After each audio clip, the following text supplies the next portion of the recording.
Hi, I'm John with Maine Ghost Hunters and welcome to Tech Talk. Back in August of 2012, Maine Ghost Hunters went on a Bigfoot hunt in northern Maine. During our search, we come across some Lynx prints. And we had our first experience with Team Tazer teaching us how to make castings of prints. We made several of them. Here's a few of them. And these are all Lynx. Watch a little bit of this video and see how we made our castings. Tracks there that are kind of odd because they're on uneven ground. We got two more tracks right there. I mean, we've got a series of woo, awesome tracks. Really awesome. Lynx are, you know, I mean, we see them up here, but overall in the state of Maine, seeing a lynx is a really pretty extraordinary thing. They're quite rare. We're finding something this rare. See, I always figure if you get in an ecosystem where you're getting a lot of different critters, I mean, if you got a cryptid, that's the most likely place to find it.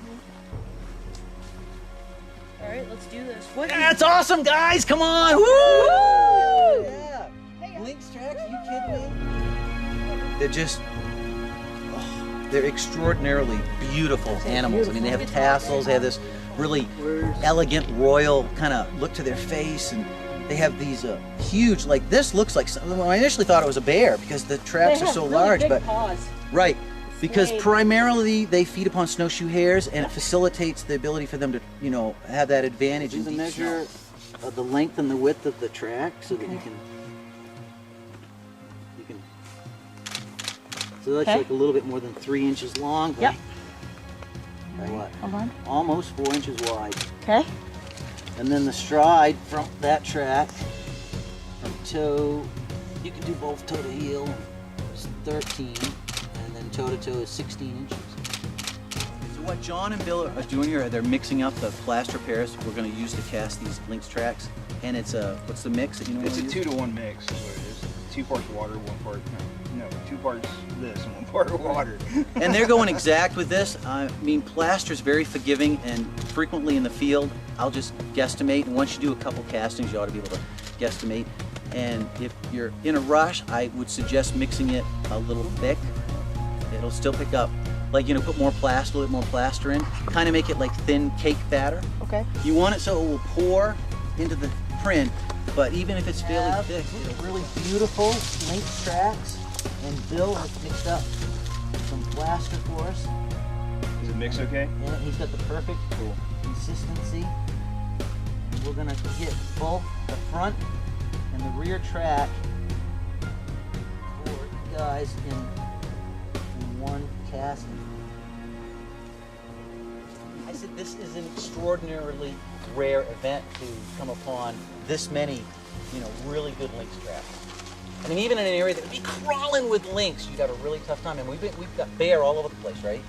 And we're out looking for bear tracks, and we found them, but nothing we could cast. Now we come upon like museum quality lynx tracks. I mean, come on. If you had a pet lynx, you couldn't pull this off any better than it would have been pulled off. This is awesome. All you got to do in this is real simple, guys. You just kind of, you want to avoid flexing. We're lucky these are pretty hard, but you kind of just dig away the material from the outer edge like this. And then what you want to do is gently try to lift it all up as one unit, like so. See? Yeah. And then you just kind of gently. Look at me lucky here. You just kind of. And ideally, we would probably take these just like they are. Let them dry. Just let them dry. We'll put them out in the sun or whatever, and then we'll take a paintbrush or whatever, and we'll just very gently. That way, we'll get a really pristine effect.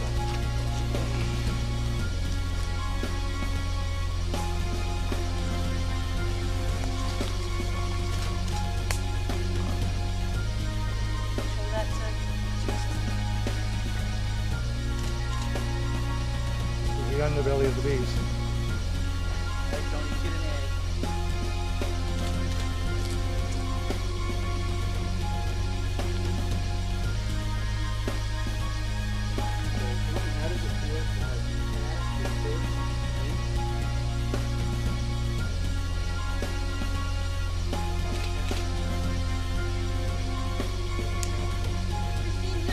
out the loose one right now. It's quite a collection of track casters.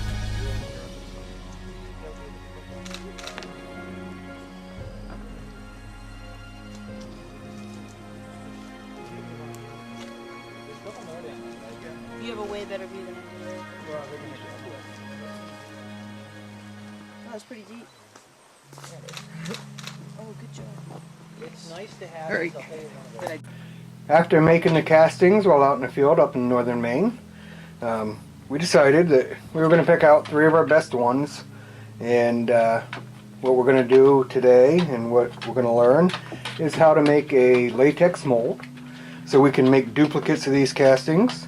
We'll go through the whole process from mounting these onto a board, putting on the latex, making a backing for our latex so when we go to pour our molds our latex is supported, and then we'll be ready to make duplicates and pass them out.